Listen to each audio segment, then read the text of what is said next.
Friends మరిన్ని updates కోసం subscribe చేసుకోండి అండ్ నోటిఫికేషన్స్ కోసం एक बार గంట బజాओ.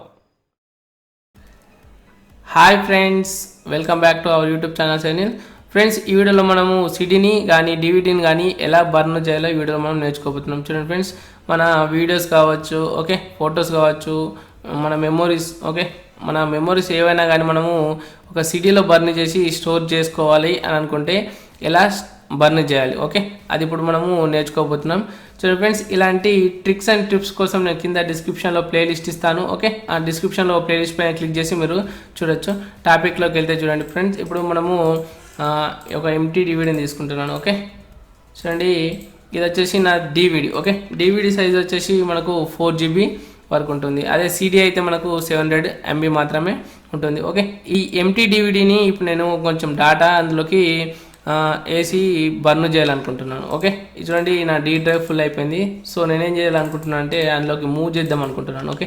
నా డాటాని అందులోకి మూవ్ చేసి ఇందులో డిలీట్ చేసుకుందాం అనుకుంటున్నాను. దానికోసం ఏంటంటే చూడండి, ఈ మాడ్యూల్ 1 మాడ్యూల్ 2ని నేను అందులోకి బర్న్ చేయాలి, ఓకే. సిడీలోకి బర్న్ చేయాలంటే ఏంది, నేను దీన్ని ఓపెన్ చేస్తాను, సెలెక్ట్ చేసుకొని ఏం చేస్తాను, సెండ్ అని కొడతాను, ఓకే. సెండ్ అని కొట్టి ఇక్కడ డివిడీ, ఓకే, నేను డివిడీని సెలెక్ట్ చేసుకుంటాను. డివిడీని సెలెక్ట్ చేసుకుంటే చూడండి ఫ్రెండ్స్, ఇది చాలా ఇంపార్టెంట్. చూడండి, ఇలా మనకు 2 ఆప్షన్స్ వస్తాయి. ఒకటి వచ్చేసి use like a USB flash drive and with second వచ్చేసి with a CDR DVD player, okay. ఇక్కడ మనం చదివితే మనకు అర్థమైపోతుంది. అంటే ఇందులో మనకు యూఎస్బి లాగా ఉంటే మనము సేవ్ చేసుకోవచ్చు, ఎడిట్ చేసుకోవచ్చు, డిలీట్ చేసుకోవచ్చు. లైక్ యూఎస్బి లాగా మనకు పనిచేస్తుంది అన్నమాట. అంటే ఈ ఆప్షన్ పెట్టుకోవడం మనకు బెటర్. అంటే నెక్స్ట్ టైం కూడా మనము డాటా ఇంకేదైనా మళ్ళీ రైట్ చేసుకోవాలనుకున్నా కానీ మళ్ళీ రైట్ చేసుకోవచ్చు, ఓకే. తర్వాత వచ్చేసి ఇది డివిడి విత్ సెకండ్ వచ్చేసి విత్ డివిడి ప్లేయర్ అని చూడండి. ఇది ఉంటే ఏంటంటే మనం cannot edit, we cannot remove after burning, okay. మనము ఏం చేయలేం ఆఫ్టర్ బర్నింగ్ తర్వాత, ఓకే. ఇది ఫస్ట్ వన్ సెలెక్ట్ చేసుకోవడం better, okay. First one select చేసుకోండి. ఫస్ట్ వన్ సెలెక్ట్ చేసుకొని ఇక్కడ నెక్స్ట్ ఆప్షన్ వస్తుంది, ఓకే. నెక్స్ట్ ఆప్షన్ మీద కొట్టేసేయండి, ఓకే. ఇప్పుడు మనం ఏవైతే ఫైల్స్ని సెలెక్ట్ చేసుకున్నామో ఆ ఫైల్స్ అన్నీ సిడీలోకి కాపీ కావడానికి మనకు ఆ డివిడి డ్రైవ్ అనేది మనకు ఫార్మాట్ అవుతుంది, ఓకే. అది ఫార్మాట్ ఎలా అవుతుంది, యూఎస్బి లాగా ఫార్మాట్ అవుతుంది. అంటే మనం ఆ పెన్ డ్రైవ్ని అయితే ఎలా యూజ్ చేస్తామో అలాగే మనం దీన్ని యూజ్ చేసుకోవచ్చట.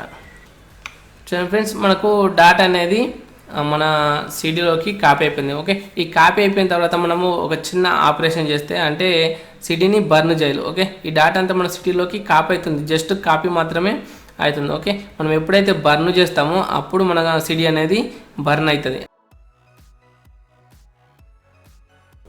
ఓకే. ఫ్రెండ్స్, మనకు కావాల్సిన డాటా అనేది ఇప్పుడు కాపీ అయిపోయింది కాబట్టి చూద్దాం, ఓకే. ఇక్కడ మన సిడీ ఉందిగా, సిడీని ఓపెన్ చేస్తాను, ఓకే. ఓపెన్ చేస్తే మనకు కావాల్సిన డాటా ఏంది, ఇక్కడ మాడ్యూల్ 2 అనేది ఇందులోకి వచ్చేసింది అనమాట, ఓకే. దీనిలో కావాల్సిన వీడియోస్ అనేవి మనకు అందులో వచ్చేసినాయి, ఓకే.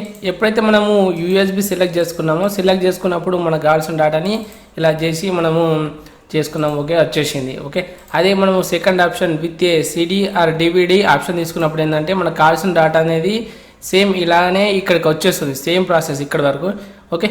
ఇక్కడ వరకు సేమ్. ఒక చిన్నది చేంజ్ చేయాల్సింది ఏంటంటే ఇందులో డాటా అనేది ఉంటుంది, కాకపోతే మనము బర్న్ చేస్తేనే అందులోకి రైట్ అవుతుంది అన్నమాట, ఓకే. అలాంటప్పుడు ఏంటంటే ఇక్కడ రైట్ క్లిక్ ఇచ్చేస్తే మనకు ఒక ఆప్షన్ వస్తుంది. ఎప్పుడైతే సిడీ ఉందో సిడీని సెలెక్ట్ చేసుకొని, ఓకే, ఈ సిడీని సెలెక్ట్ చేసుకొని రైట్ క్లిక్ ఆప్షన్ ఇచ్చామనుకోండి, రైట్ క్లిక్ ఆప్షన్ ఇస్తే మనకు బర్న్ టు డిస్క్ అనే ఆప్షన్ వస్తుంది, ఓకే.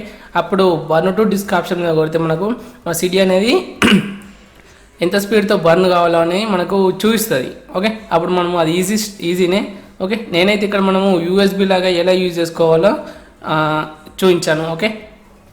మీరు అప్పుడు సెలెక్ట్ చేసుకోండి, ఓకే. 8x అని సైజ్ స్పీడ్ వస్తుంది, దాన్ని మీరు క్లిక్ చేస్తే మీకు ఆటోమేటిక్గా సిడీ అనేది బర్న్ అయిపోతుంది. బర్న్ అయిపోయిన తర్వాత ఆటోమేటిక్గా మీ సిడీ అనేది బయటకు వచ్చేస్తుంది, ఓకే. మీ సిడీ రోమ్ నుంచి బయటకు ఎజెక్ట్ అయి వచ్చేస్తుంది, ఓకే. ఎజెక్ట్ అయిపోయి వచ్చిన తర్వాత మళ్ళీ ఒకసారి క్లోజ్ చేసి, ఓకే, చూసుకోండి మీ డేటా ఏదైతే ఉందో ఆ డేటాని యాస్టిజ్గా వచ్చిందా లేదా ఒకసారి కన్ఫర్మ్ చేసుకోండి. సో ఫ్రెండ్స్, ఇలా చేసి మనకు కావాల్సిన డేటాని, ఓకే, మన ఇంపార్టెంట్ మెమొరబుల్ డేటాని మనము సిడీలోకి బర్న్ చేసుకోవచ్చు అనమాట. ఫ్రెండ్స్ ఇలాంటి మరిన్ని టిప్స్ అండ్ ట్రిక్స్ కోసం కింద ట్రిక్స్ అండ్ ట్రిప్స్ది ప్లేలిస్ట్ ఉంటుంది, దానిపైన క్లిక్ చేసి మీరు లేటెస్ట్ వీడియోస్ చూడొచ్చు. Friends thank you for watching. ఈ వీడియో మీకు నచ్చినట్లయితే లైక్ చేయండి అండ్ షేర్ చేయండి, సబ్స్క్రైబ్ చేసుకోవడం మాత్రం మర్చిపోకండి. Thank you for watching.